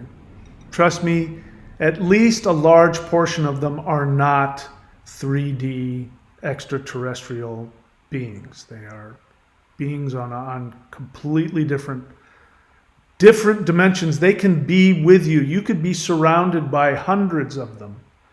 But because you're in 3D and they're in 4D or 5D, you won't see them. You won't see them, you won't hear them, you won't feel them. Even psychics might not see or feel or hear them. But they, if they choose to, can interact with you, but they do it, if they don't slow themselves down to 3D, if they stay in their higher dimensions, the only way they can interact with you physically is by messing with gravity or electromagnetic energy and light. So they might play around with your light, they might play around with your electronics, they might do something where, some kind of, it'll look like poltergeist activity. And if you think about it, they never do that. They've never done any of that to me except maybe once or twice, and that was just, they really absolutely had to get my attention. And that's because they have no interest in messing with your boundaries. They respect you. But they can see you, they can hear you, they can hear your thoughts as loud as a radio playing. So if they want to interact with your external environment, they have to use electromagnetism, gravity, or light to do something to make the 3D, get your attention. The other way that they can interact with you is if they want to give you a message, it's going to come to you in the form of your own thoughts. So a lot of times when you have this brilliant thought, it's not your thought. A higher dimensional being has actually literally like sat there and said, here's how the universe works, but you can't hear them, so it only comes from inside of you. Another way that they communicate is from the inside of your body. You will feel this intense emotion just come out of nowhere. And of course, the emotion will always be bliss or love or happiness. This is what happens with people who have Kundalini psychosis. Oftentimes they are feeling and interacting with higher dimensional beings, but they don't know how to process it, so they become deluded. And they think that they're God, or they think that something else is going on. And they're just not able to understand what is happening to them. Which is the frustration that these beings have, because they can't interact with you as much as they want, because you wouldn't know how to handle it. And you wouldn't be able to tolerate it. You might blow up. You'll blow a circuit. They can also, if they do touch you, if they phase out just enough so that they're just beyond your sight and they do touch you, you will feel a jolt of energy. So you might feel a jolt of energy go through your whole body, all of that. The other way that they interact is the majority of the time is people will see UFOs. And if you notice, the majority of UFOs are not spaceships. The majority of UFOs are orbs of light that appear and morph and do strange things and fly around and then disappear. Or you will see a shooting star, but the shooting star isn't following, normal physics. They're going in the wrong direction, or they're low in the sky or something like that. You'll see some kind of strange phenomenon that if somebody stands next to you, looks at it, they'll go, oh yeah, that's a shooting star. But you'll see something totally different. You might be standing next to somebody and you'll see this orb appear and disappear, and the person next to you said, no, that was a flock of birds. A lot of it has to do with your vibration and your awareness. So I don't know who started that question, but do you have to have you don't have to use electronics to do CE5. It's great in the beginning to do that, because then, when they're not doing it now. There was a time when I was, you can see me on the video and I'm pressing this thing over and over again. And I'm doing that because I'm trying to tell them I'm here. I want to communicate through the radio. And when I would just do it and do it and do it, they would finally, go through the radio. But looking back on it, they were already there. And I could feel them. I just wasn't open to it. I didn't know what I was feeling. And they were wanting to meditate. That's how they want to communicate with you, is through meditation. But I was waiting for the ship to come, and so after a while they would on the radio to get my attention, and then I realized it was real, but I don't use it anymore. I mean, I have 2 of these radios, I don't use them. And I sometimes do CE5 on a daily basis, depending on what I'm trying to figure out or work through. And all you have to do is just meditate. And if you go into a state of meditation, just imagine yourself going outside of the Earth's atmosphere. Just imagine where you are, and imagine yourself flying out. You don't have to feel it, just imagine it. And go with a sense of, I want to communicate, I want to make friends. And then when you imagine yourself flying in space, you just simply throw out the message. Is anybody out here? Is there? And if you're scared, then you can say this. You can say, are there any beings of light who love me, who want to talk to me? And maybe you'll get a feeling, maybe you won't. Sometimes you'll get kind of a feeling, and then you say, follow me back. The reason why you do that isn't because they don't know where you are. They know exactly where you are. They know exactly where you are. Anytime they want, they can just imagine you, and they know exactly where you are. They can see you. They can see where you are in your house. They don't have any problem locating you. The reason why the protocol is the way it is because when you invite them to you, you are actively inviting them. And when you actively, overtly invite them, then you will be less frightened when they come into your reality because you will have invited them. If they just showed up, it would scare the crap out of you. Their vibration would be so intense that even that would traumatize you. You would feel that they're, whatever. You'd have all kinds of crazy, understandable, frightening feelings. So it has to be very clear. You have to know that you want this and you are asking for it over and over and over. And then you create a portal for them and you give them permission. Then they show up. If they show up, and that hasn't happened, it means that you've got a past life where you've been an extra dimensional being, you've been an extraterrestrial, and you have a karmic connection to them. Or you have such an important role that they need to get your attention. But it usually starts off with people seeing some orb flying around, and then they start to understand and think in different terms that the universe is different than what they thought. But from the very first time you do CE5, I guarantee you they are there with you. And they're meditating with you.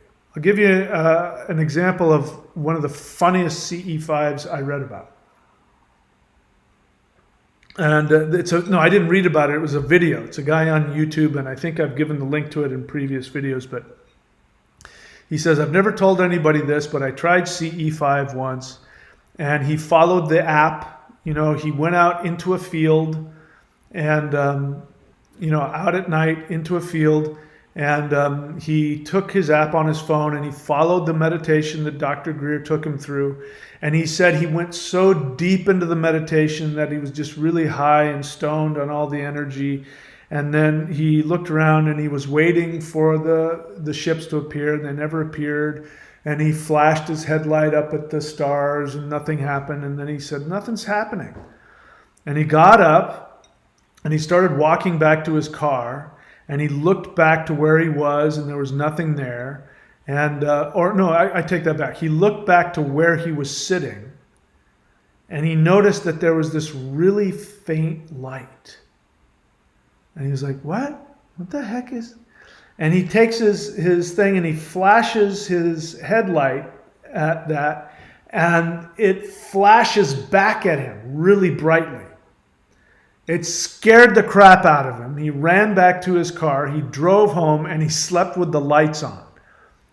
They were saying, we were here the whole time. We were meditating with you. That's why he felt so much power in the meditation. Because the moment you start the meditation, they show up.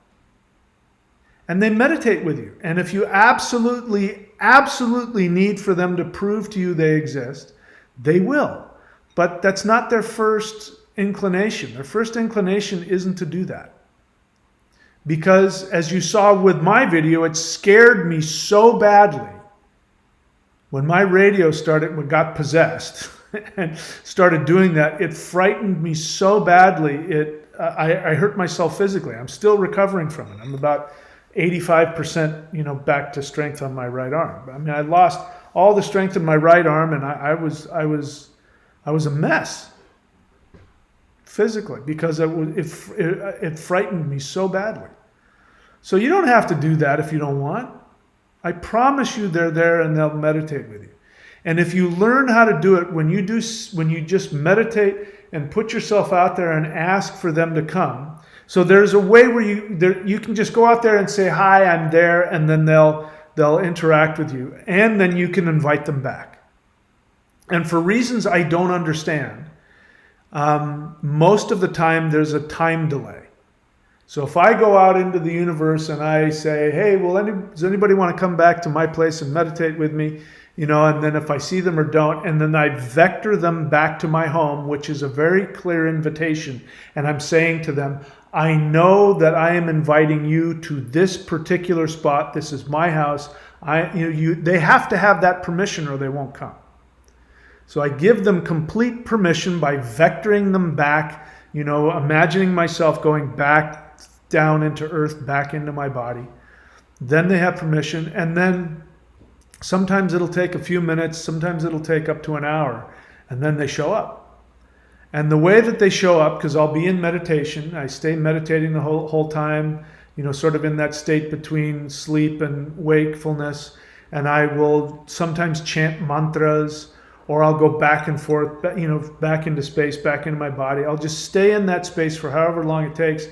And then at some point, there will be this powerful presence that will just enter the room. But it's not like you feel like you do, like if you feel like there's a ghost in the room. It won't feel like that. It'll feel like you got kind of jolted by something. And then you'll kind of wonder, you'll go, and if you open your eyes, there won't be anything there. And you could easily go, I just imagined that. But if you stay in it after you feel the jolt, or you feel the energy, or you feel the buzz, or like your ears ring, or you feel your skin tingles or something, you'll have this feeling, but you won't be sure, sometimes it's more intense than others, because there's different beings and different species and different personalities that will show up, but there will be something like that. Stay in the meditative state and say, welcome, thank you for showing up, and then just be open to what happens, because what will start to happen is you may feel some energy. Like usually your heart will start whoosh, whoosh, whoosh, or you might get like a vision in your mind. You might see something, like you might see a being, like a light being, or you might see an alien in your mind. Everybody's different, and it might just be sort of barely, I think I sort of see that, but it'll feel like it's coming from your own brain. You'll think, you won't know, you'll wonder, did I just imagine that? And sometimes, if you really need it, they will jolt you with so much energy that you will know that that wasn't your imagination. But they don't want to do that.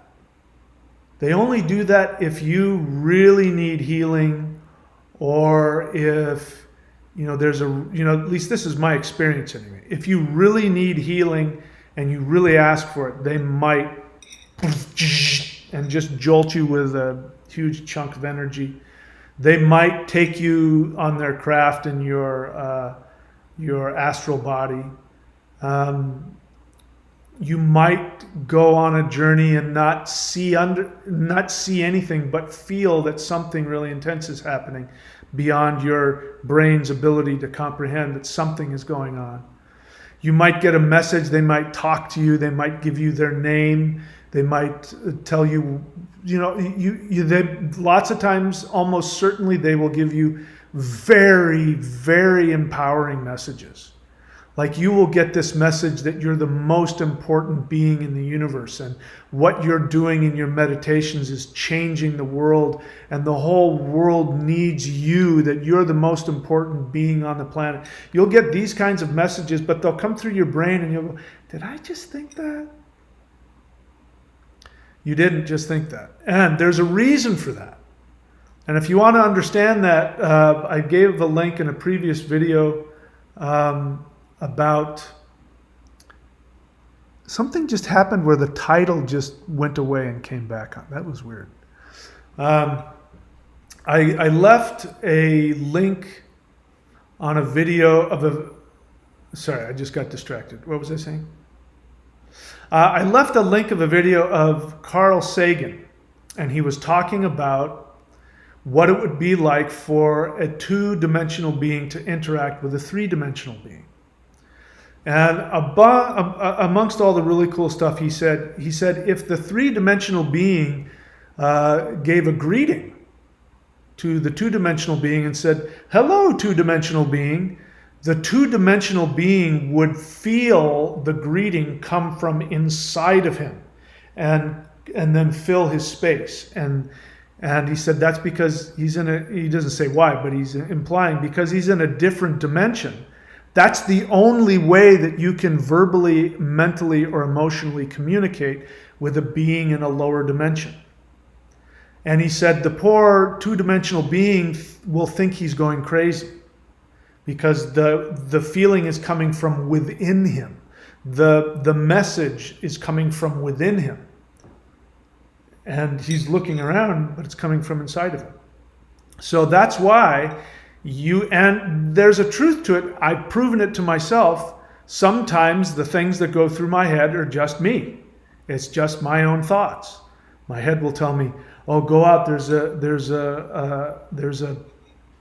to be a UFO in the sky. Go out in the sky and look." And I'll go, and there'll be nothing there. And other times I'll be finishing meditation, and I'll have this feeling, "Go out and look up in the sky." And sure enough, whoosh, a craft flies overhead. They'll tell me when to go surfing, but last time they didn't say go surfing. They said, "Go to the beach. Your friends are waiting for you." I'm like, "What friends? I don't know anybody here." And I got there and the waves were perfect. Oh, the waves are my friends. So, if you create a relationship with these beings, they will talk to you. They'll interact with you, but it'll come from inside of you. It's a really amazing, beautiful, and powerful thing. That's my experience anyway. You can test it out for yourself if you want. What else? She says, "Can you use any type of AM, FM radio to correctly do CE5? Like I said, I don't know. They like the walkie-talkies and the ham radios. I am trying to get no distortions or weird noises. How long must the session be at bare minimum?" So Olivia, just go get a child's walkie-talkie. You just go to a toy store and get a $10 walkie-talkie. And then you don't have to use that if you don't want. My feeling for you, knowing what I know about you, Olivia, is that you probably are better off just meditating. I think something like that might really freak you out. Anyway, I could be wrong. That's between you and them. I don't speak for them. So that's my answer to your question. It's a great question. Jedi Black Knight's giving unsolicited advice. Naughty. Zeb89 International. I'm just giving you a hard time. Don't take it personally. Zeb89 International. Let's see. That's all right. That's not a question. Like I said, you're new to the channel. I'm not interested in a back and forth. Nothing personal. I just don't want to get into that. You can accept what I say or not. Feel free to make videos on your channel. I don't want a back and forth. Nothing personal. Olivia Rackley question. Let me just. Yeah. So again, Zeb89, like I said, I don't want to get into it. Olivia Rackley question. I think a little while ago I passed into a timeline where Odyssey's site became inaccessible for a couple of days and switched back. Okay. That's not a question. Yeah, that's not a question. I don't know. I don't know. To answer that, I have no idea if they did or not. Somebody says on one of my comments that the Mandela Effect messed with my books. That one day they were reading my book and it was saying one thing, and then the next day they read it and it said something else. I did write those books back before 2012, some of them. What else? Jedi Black Knight question. Can the Hool breath be done before going to sleep for healing the past traumatized self? Yes, I think that's a good time to do that. Vincent.thunderwizard.com. Honest feeling. I'm grateful that I can see better with my new prescription lenses. I'm grateful that acupuncture is improving my depression. I'm grateful that I have a good sponsor and working the 12 steps. I'm happy for you, man. That's awesome. And then there's again, if you want to have your own little positive affirmation, you can use mine. Light flows into me from the heavens above, shining out as through a diamond in all directions, healing, enlightening, and transforming the multiverse. Olivia Rackley question, could you write down the full name of that specific radio, where to get it? Just get any Baofeng radio. Okay? Baofeng. Just go onto YouTube and get the cheapest one, or go onto eBay and get the cheapest one. Or, like I said, go to a toy store and get just a regular walkie-talkie. It's all the same. To be honest, I don't know what the exact name of it is. And it doesn't matter because the other one worked also. They communicated just fine on the other radio as well. Let's see. Jedi Black Knight. Okay, yeah, let's see. Red Wolf, please write the word question so that I know you're asking a question, and that way I'll answer it. Otherwise, I'll miss it, and you'll be upset at me, and then I'll be upset at you for not writing the word question. You said, do you find any of these contacts help you to heal family, friends, yourself, or others of spiritual? So, again, this is modern internet. People don't spend the time to write full sentences with context. Please don't assume that I know what you're referring to. You say, do you find any of these contacts? What contacts are you talking about? I have to guess now. Do you mean contacts with extra-dimensional beings? That's what I'm assuming you're saying. Do I find any of these contacts help you to heal family, friends, yourself, or others of spiritual issues? They're interested in you. So don't use them. I mean, look, you can do whatever you want. I don't speak for them. For all I know, I can't speak for them. So I'm just telling you my experience. My experience is that they're all there about you. They want to help you. Will they help your family or your friends? Maybe, maybe not. I honestly don't know. But I've had experiences where, very powerful experiences where people who have passed, who I had unresolved karma with, showed up. They brought them to me and said, and then I had a dialogue with, my deceased parents, and worked out all kinds of issues with them. My dad downloaded to me all kinds of information that I'm still processing about physics and alternate dimensions, and it was really intense, and it was a really beautiful experience, and I never saw that coming. So they definitely, they have access to your past, to your karmic past, to people who, family members. They are the elves. They are the guardian angels. We called them guardian angels. We called them angels. We called them elves. We called them all kinds of things in the past. But they're higher dimensional beings who are people. They're just like me and you. They might be more spiritually evolved. They might have been around and, accomplished more spiritually than us. But they're just people. They might be a different species. They might live on a different planet and or different dimension. But they're just people like me and you. And that's exactly what you would be if you were able to live in a higher dimension. You would be just like them.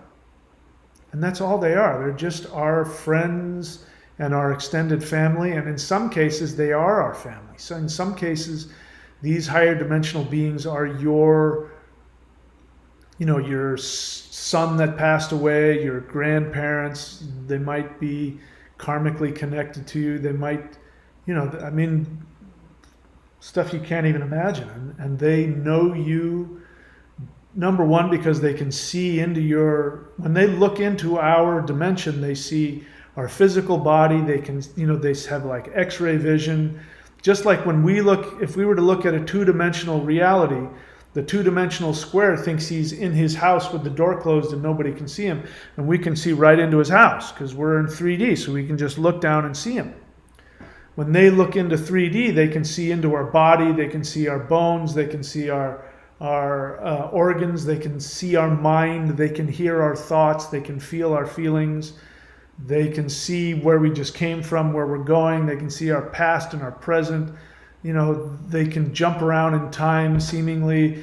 This is why one of the things that's happened with me since I've done this is I get a lot of animal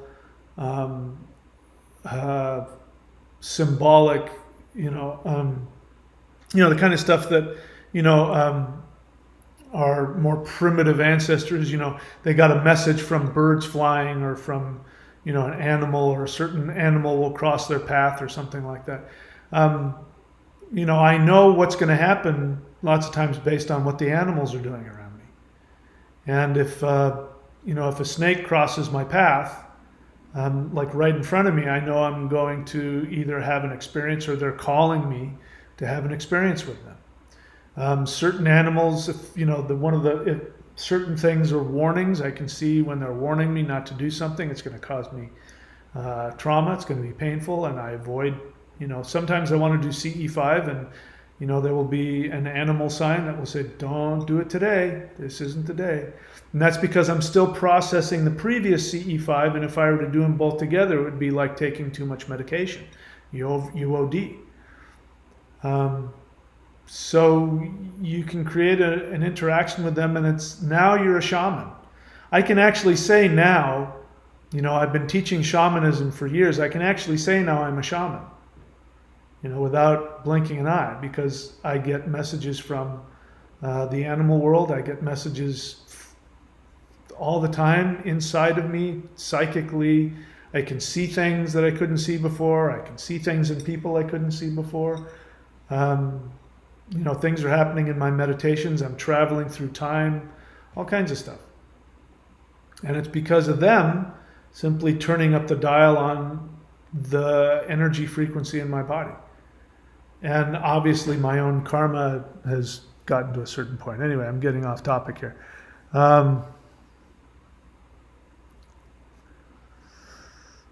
What else? So, Red Wolf, next time please write the word question. Shane Peters, I don't like it when people give me unsolicited advice, nothing personal. Maybe I would like that, I don't know. It's just my thing. I like things done a certain way. Ask a question or share a feeling. Afroman 316 question, do you feel that the celestial shape of the Earth, its bodies of stars and its history by our native indigenous ancestry shapes our energetic capacity to form 5D and beyond? Afroman, welcome to the channel. I don't know if you're new to the channel or not. When the question becomes really long, I know I'm dealing with your intellect, because I would much prefer to listen to your feelings. Also, it sounds like this is your opinion, and it's a very well thought out, beautiful opinion, and you're just asking me to co-sign your opinion. So the better use of that energy is to go onto your channel, make a video, talk about that, write a book, get that message out. I don't respond well to people asking me a question, which is really, here's my opinion, do you agree? You're perfectly capable of giving your opinion someplace else. A question is, you don't know something, and you think I might have the answer, and so you ask. And the reason why that's important is because your emotions will be associated with it. That well thought out opinion, it's a beautiful, well thought out opinion. You're not really emotionally attached to it like you need to know the answer. You're emotionally attached, and here's my opinion. What do you think? So, welcome to the channel. I can't help you with these kinds of questions. As wonderful and as intelligent as that opinion is, it's not a question. Olivia Rackley question, when I tried CE5 for the first time, I had an experience at night where a loud knocking was coming through my walls and I heard shuffling bipedal feet. I freaked out thinking it was a human. So they were letting you know that they were there. That's one of the, they can do that. What you just described, they can do. So I would take that message to mean we're here. Now that they've given you that message, now just when you do CE5, just meditate. And, let them interact with you on a deeper, more subtle, more emotional level. It's been, how long have I had my radio out here? They haven't done anything on the radio. It's because they don't need to get my attention anymore. There have been times when I've been on here and I've either been doing a live stream and I've said something and they wanted to let me know that my thought was actually accurate and the radio has gone off. Or I've been saying something and the lights will flicker on and off, at just the right time. That's how from another dimension they can interact with 3D to let us know, yes, that's right, you're on the right track, keep going. So they were just letting you know that they're there. Now that you know that they're going to show up whenever you do it, now go deeper and let them help you on a deeper level. Let them heal you on a deeper level. In fact, Olivia, I want to suggest that you ask for them to heal you psychologically, emotionally. If you ask, I guarantee you'll get a lot of that. If you want it, if you're up for it, if you've got the balls, because you got to be willing to look at yourself and maybe experience some pain. What else? Olivia Rackley, question continued. I yelled at whatever it was and then realized it could not have been human. Do you think I could ask that being to come back and contact me again? Yes. Look, it's not hard. If you had called me on the phone and yelled at me and then hung up on me and you wanted to apologize, what would you do? You would call me back on the phone and you would say, I'm sorry, I didn't mean to yell at you. It's not that difficult. They understand. They know that it's scary. They know that this is different. They're not unaware. So all you have to do is go back into meditation and call out and say, hey, I just want to apologize. Whoever came, I was scared. And they're going to say, I know. And they're going to love on you. And that's all you got to do. You treat them the same way you would treat anybody. Because that's all they are. They're people like me and you. They're just on a higher level. That's it. It's the only difference. Of course, that's a huge difference because they're experiencing things on a totally different level, but it's just not that big of a deal. All right, that's it. I don't see anything else. I don't see any other questions or any feelings. It's getting late. I'm hoping to go surfing tomorrow. So to all of you, thank you so much for showing up and allowing me to do this. It is very healing and helpful for me to get my thoughts out like this. I hope it's as helpful for you as it is for me. And I've given you the invitation. I'll give it to you again. If you want to experience the highest level of meditative and energy practices, I think, that are on the planet, I'm biased. I recommend that you go to thunderwizard.com, click around, and subscribe to the Warrior 90-Day Lightning Qigong. You can see all of my books and courses at courses.thunderwizard.com. And you can go to maushan.thunderwizard.com for the advanced practices that gives you 5D energy directly into your body. And if you don't want to do any of that, then at least go and do the Awakening the Immortals Qigong. Go look for that on the playlists. Or do any of the practices, the Hul breath. You can type in Hul anywhere on the internet, H-U-U-L breath, and my videos will come up, and just follow them. Do that practice every day. One of these practices, your mantra meditation, your yoga. Do some meditative practice for an hour a day, every day. If you do that, I will benefit, and I will be grateful for you empowering yourself. Whenever you empower yourself, you empower everybody else, and that's how we're going to defeat the elites. That's it for me. I wish you guys all the best. I love you. If I've done or said anything that was hurtful or in any way hurt your feelings or offended you, please receive my humble apologies. I'm doing the best I can. And I love you so much that I don't need for you to like me. I'm more than happy to give you the bitter medicine. I only care about what I can do that is most helpful for you. So welcome to the channel. Keep coming back. Subscribe, like, etc., etc. I will see you guys all next time. Thank you so much. I love you all. I wish you all the best. Let's see. Let's do this one again.